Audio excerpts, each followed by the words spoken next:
And welcome to Appeal Yourself Off the Mat edition of Bury Your Bookie. I'm Jeff DeForest, the handsome gentleman over there, either to my right or my left, depending on how you're looking at the screen, is one Mike Jones. And very, very, I mean, of all the things, I spent a lot of time on sports talk radio. And I used to frequently travel to New York on different various assignments, whatever, doing play by play or boxing or something. And so I couldn't wait to hear like Mike and the Mad Dog, Mike Francesa, Chris Russo, because many program directors and general managers had held up as the gold standard of all kinds of sports talk. WFAN in New York was there, WIP Philadelphia, maybe WEEI in Boston. Anyway, so I couldn't wait to listen to these guys. And I always try to challenge myself and say, well, geez, as you're talking, when you're doing a Big Gunner podcast, are you thinking, is this of any interest to anybody? I mean, or should I go into another, conversation here? So I was always kind of monitoring myself. And then I get to these guys, and for an hour and a half while I'm stuck on the Belt Parkway, trying to make my way probably, down to either Aqueduct or Belmont uh, in the afternoon. These guys are talking about they're like in May, and they're analyzing the next 20 series of the New York Yankees Right. and they're trying to decide almost, and this is before all of this explosion in degenerate gambling, where you actually might even consider wagering on this kind of stuff. But they're trying to say, oh yeah, well they'll be in Detroit, they'll take 2 out of 3 there. And you're talking about months down the road. And I couldn't help but think this because it was the most fascinating thing that could have possibly happened over the weekend, and it was right in our own backyard here.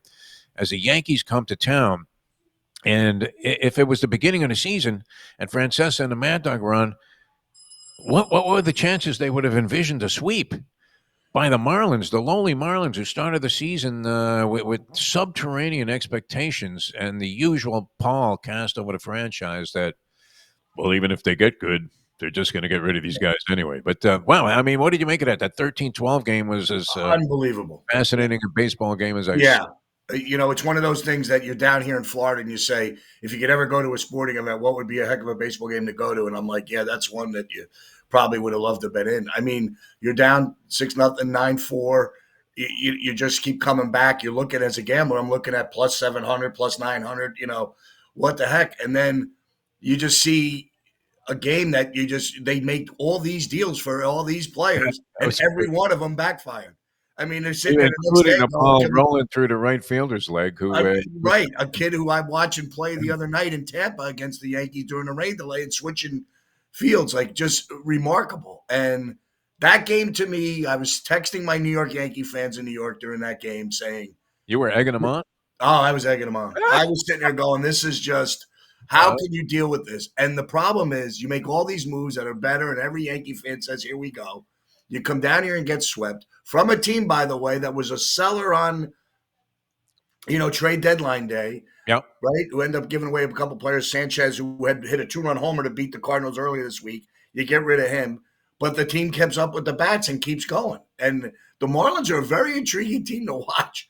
They end up keeping Alcantara. They doing a lot of things right down here. They're always an underdog. So if you're gambling, you're loving this team as a complete underdog the whole week. Would end up being a favorite on Saturday, I think, and end up being a small dog yesterday with Gill on the mound against Cabrera.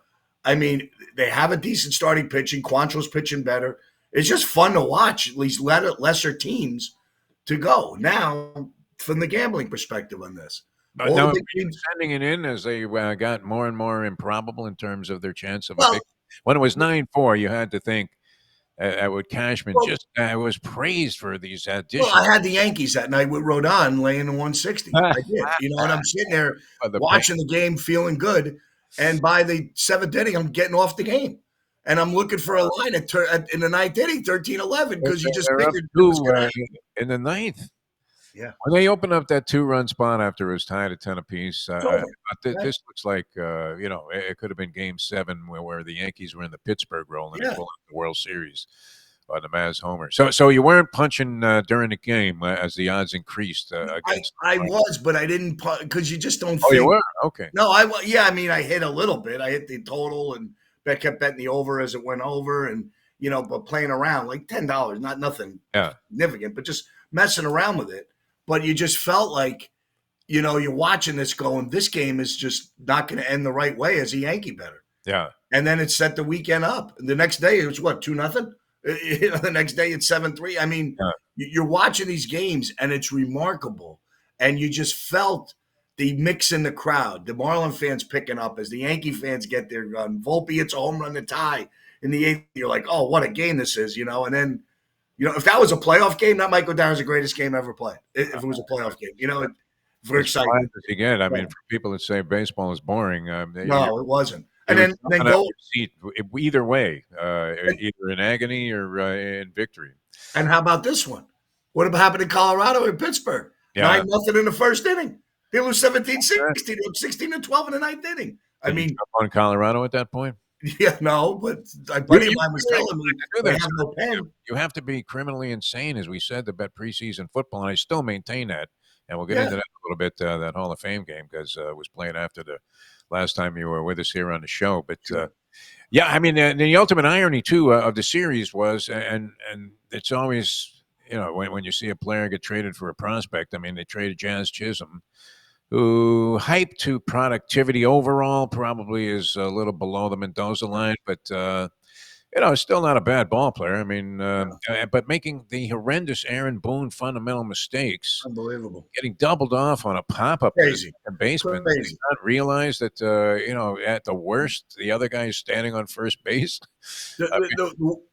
Jeff, the worst part of that move is you're watching this and gambling. This is the problem. Yeah, you're watching the replay, and he's moving toward second base. His last step was moving toward second base as the guy's ready to catch the ball 5 feet from him. Like, what is he thinking? And then he looks around like, oh, I just got doubled off. I mean, he says he thought maybe this Edwards was going to drop the ball on purpose, and so then the other guy's on first base. How stupid can you? That's not even little league. I mean, right. That's when you're playing ball. You're aware of that situation. But the irony was this guy Augustine Ramirez was traded for Chisholm, right? And he hits that swinging bunt dribbler that wins the first game. Right. And then hits 2 home runs as the only scoring in the second game. And you're looking at Chisholm making these bonehead plays and thinking, well, every now and then, one of those deals actually works out very favorably for the other team. Crazy. What an interesting weekend after a trade deadline, which I was fascinated talking to my baseball guys who were not, or coaches and all that. Yeah. How about the amount of closers that were moved? The amount of relief pitching that ran. My God. I mean, it was just, to me, one of the great things as a gambler, as you look at is, can you get through the ninth inning? Yeah. You have the bet. The bet is won. And all of a sudden you're up 3-2. And then, I'll give you a great example of that happened in Chicago. You have Boyd pitching great. He's only have 92 pitches. He pitches 7 clean innings. The Orioles can't touch him. They bring in a reliever. You can see it right off the bat. The reliever's not right mentally. He throws 2 balls right down the middle. Henderson hits a home run. You're laying 2-1 and you're done. And just like that. And you're taking the Orioles at plus 8-1 and 3-1 in the 8th inning. And you're watching this going, this can't happen. And I turn around, look at the score, and I'm like, wow, there you go. So as a gambler, it's so fascinating that do you want to take the bet after you have an easy win at 2-1 for $100? Do you want to take $20 at plus 800 just to make sure you don't lose and get 80? Like, take away a win? That's what it gets to you thinking when you're snake bit, when you're feeling like, oh, you don't have a winner.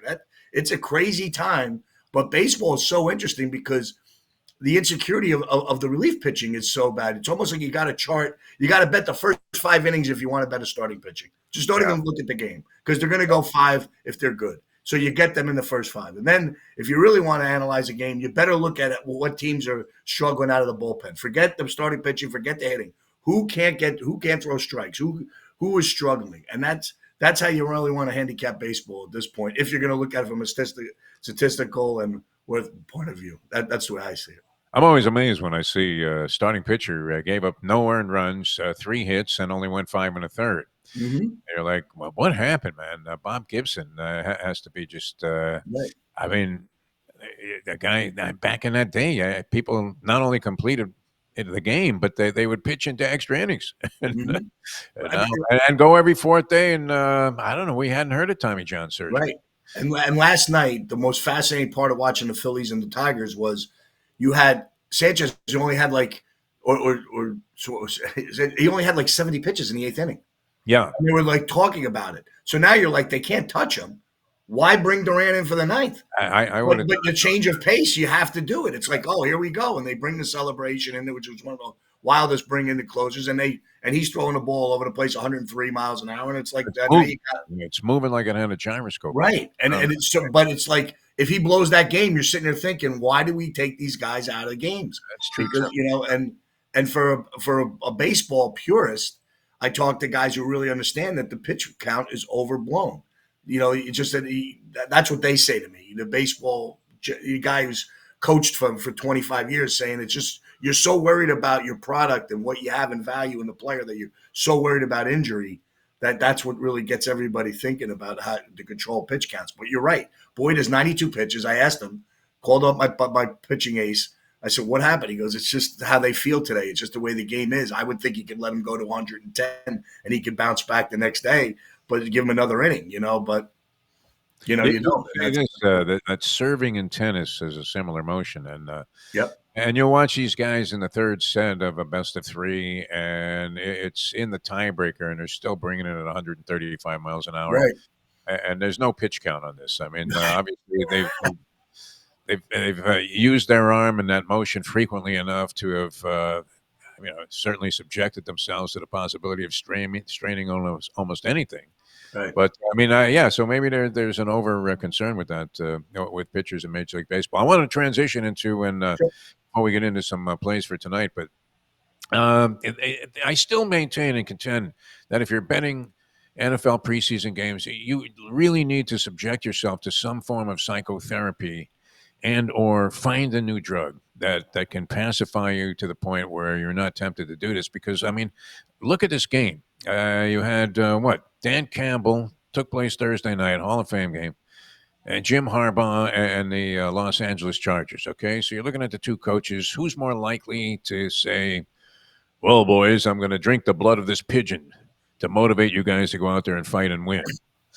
I don't know. It's probably Campbell, right? Cro-Magnon Yeah. man over there. And now he's without his two coordinators, which people always make a big deal out of that. Sometimes it has impact, sometimes it doesn't.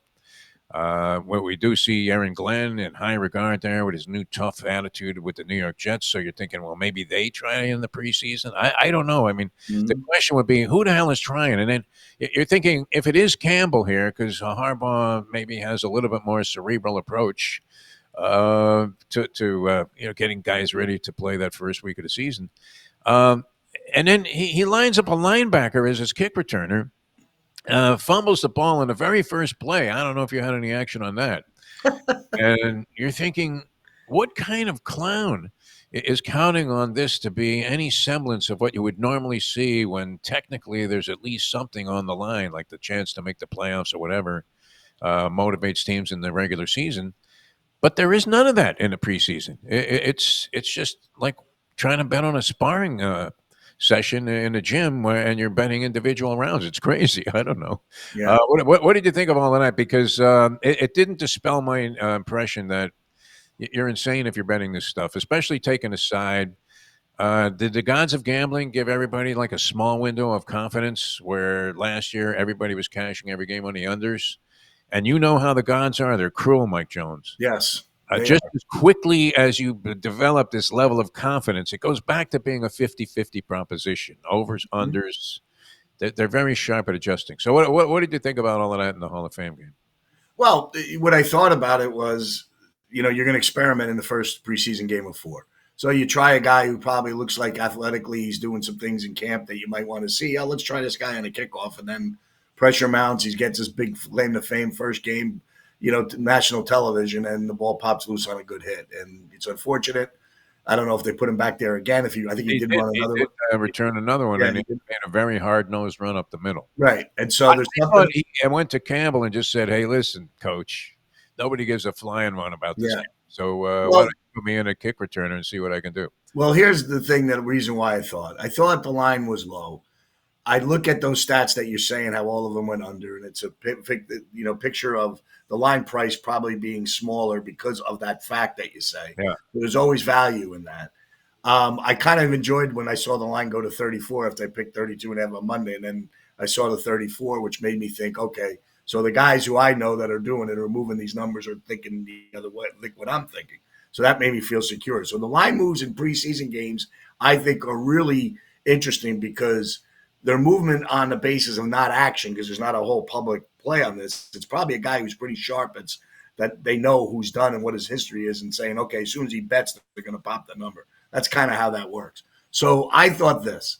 I thought that the kick return this year, last year was done unnoticed. No one knew what to happen. There was no film. There's no experimentation. And then you listen to the fact that the field position went from an average of the 25-yard line to the 30-yard line last year. So that adds a little bit more. There's going to be guys trying to make returns and do things differently in the preseason game to get a big play. So you have that in there. So that extra 5 yards, and the stats are it added 2 points per game or over the long haul. You really yeah, it did add to the over, like 1.8 or something. Vison, I was in the car, and Vison was telling you all the kickoff stats. So I was like, go and listen. This is how I pick up this stuff as I drive around the world. How much do you buy into? I mean, when you but you're going to buy into it. Now, I'm not saying they're all going to be overs. I'm just saying in that particular game, I thought 32.5 was a low number. Then I see Trey Lance is playing the quarterback for the Chargers, which I did not know. And I felt, well, here's a guy who's really trying to do something, who's been moved around to this is his third team since he got drafted third overall. And I think if anybody wanted to prove a point, it's probably this situation. And I think he played well enough watching him that the Chargers might have found their backup quarterback. Yeah.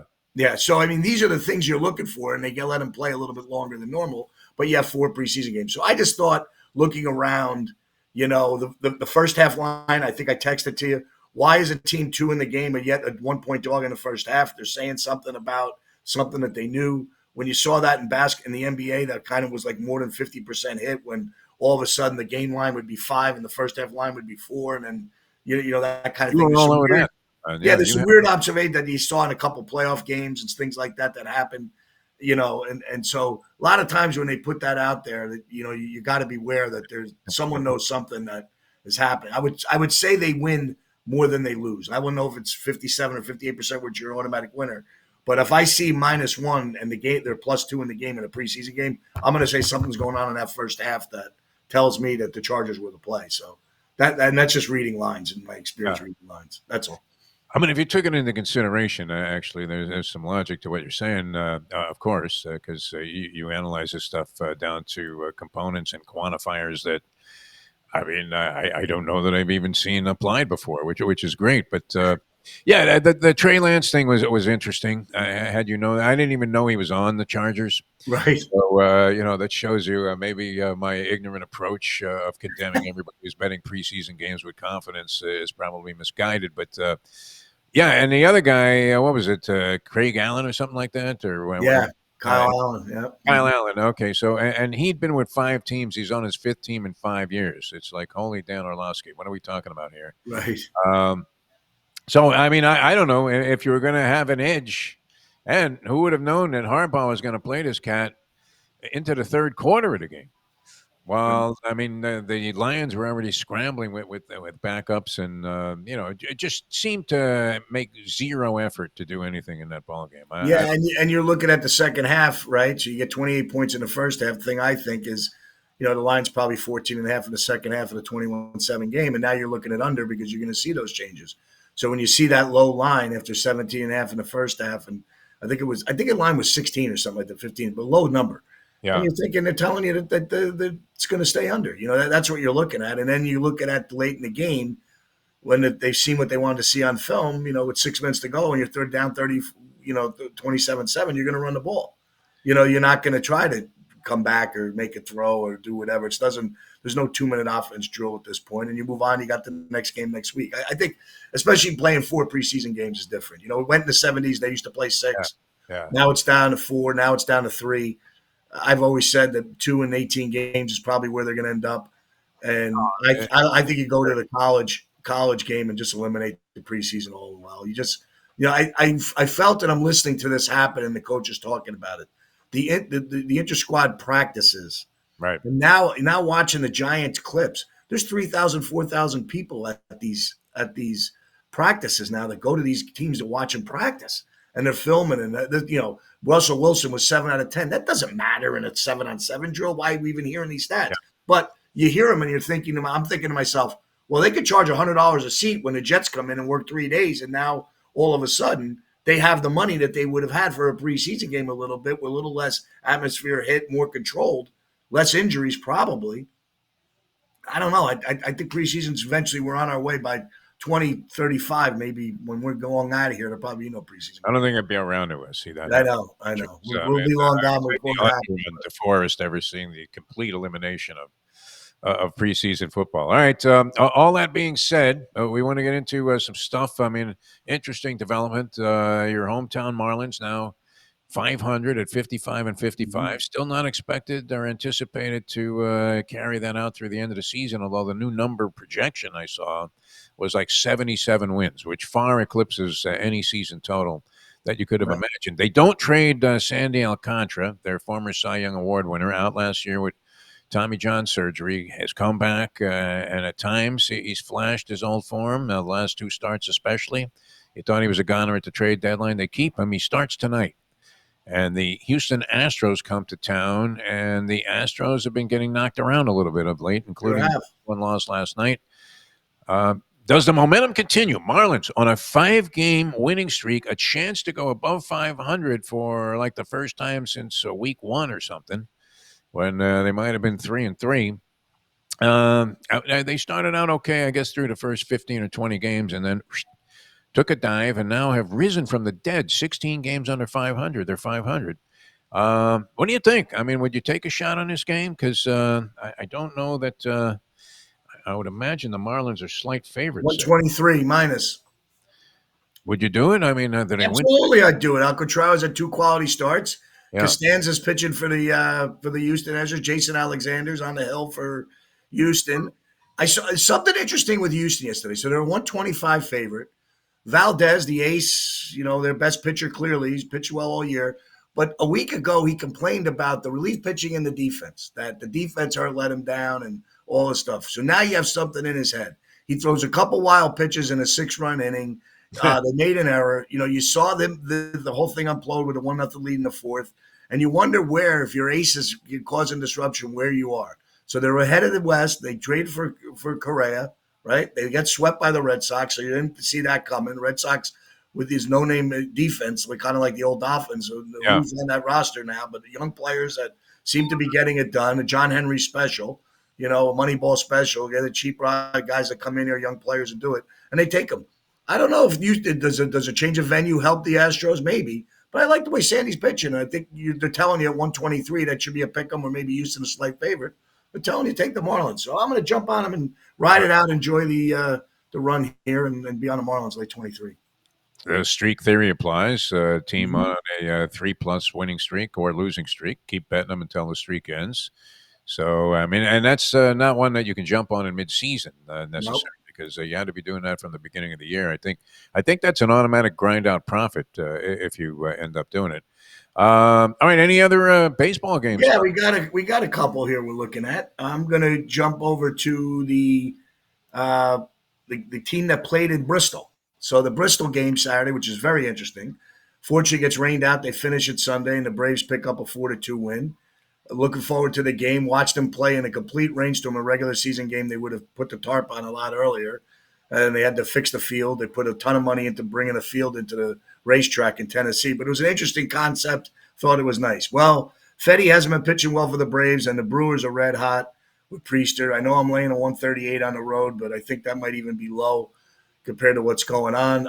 I kind of like the Brewers to keep it rolling after the sweep of Nationals, who put up 60 runs in 6 games against the Nationals. Pretty crazy, averaging 10 runs a game. So even with some of their injuries, the Brewers are still hitting. So I'm going to lay 138 with Milwaukee against Atlanta tonight. Okay. All right, so you have the Marlins laying a price there. Very uncharacteristic Mike Jones selections here with a little bit Favorites. of. Well, I'm not going to be done. I'm going to come at you with a dog.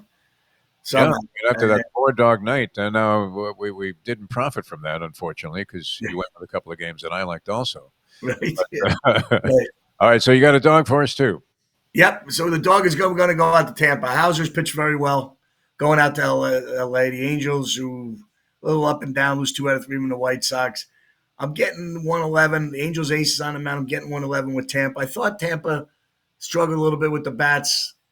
Shut out twice against the Dodgers. But I think the new vibe pitcher and Tampa goes out to the Angels and steals one out there, getting 111 with Hauser.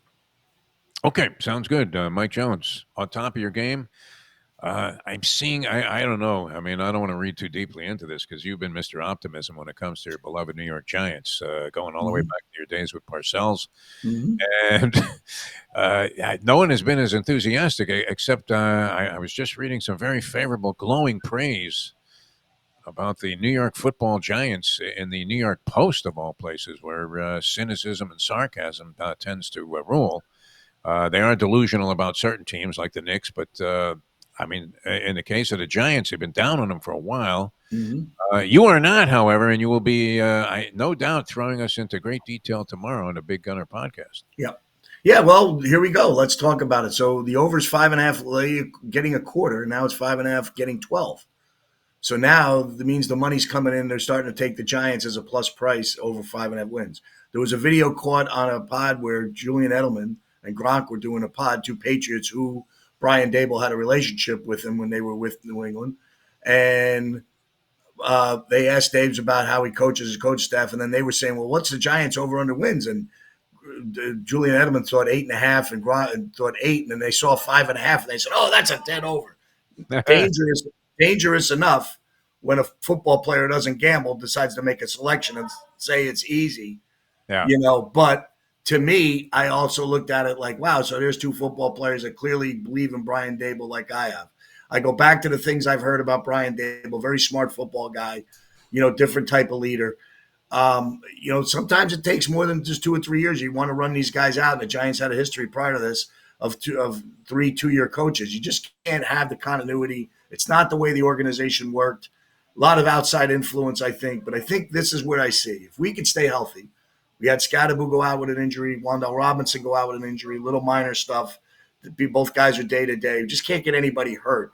Get our left tackle back, which I know that some people are already talking about how important it is. Some of the writers in New York are thinking the way I'm thinking, that we have our left tackle. I just think I think you're going to see a difference in the quarterback play. I just think Daniel Jones was a little bit out of it mentally when he quarterbacked the Giants. I think, and I go back to what he said on the very informative Hard Knocks, is he said coming back from this knee injury was one of the hardest things he ever had to do. So I think once you lose your left tackle and you're coming off an injury, you get worried you're going to go through this problem again. And I think that's what derailed him. He was playing okay after the first game last year until this happened. So this is my philosophy. I've repeated it numerous times. I think you're going to get better. Now, here we go. First game of the year was Washington. We got Terry McLaurin wanting to hold out and having a problem. Second game of the year is the Cowboys. Now we have all the Micah Parsons drama down in Dallas with a new regime and new coaching staff. So how do these things play out? But those kind of distractions probably help a team that no one's given any expectation for. So little things happening throughout gives us hope. Yeah, I can't wait for tomorrow, man. I mean, that was some intense detail, and you can almost feel the passion that you have for this particular ball club, and of course the podcast that airs here on NoFilter.net. Mike, always a pleasure. Good luck with your plays tonight. Yep. So you're back in the Marlins, laying a little bit of a price. You're back in the Brewers, laying a little bit more of a price, and getting a price with the Angels, right? Tampa. With Tampa, okay. Yes. Tampa was your pick. Okay, very good. I didn't want to. Nope. I didn't want to jinx you there, but okay. Well, we wish everybody luck with that. Mike, brilliant as always. Thanks so much for being with us. Preseason football down the road. We'll have Mike back on Thursday. We'll get into some of that, and catch the Big Gunner podcast tomorrow at 10 o'clock as when it originally airs here in No Filter. For Mike Jones, I'm Jeff DeForest. Thanks for tuning in to this Peel Yourself Off the Mat Monday edition of Bury Your Bookie.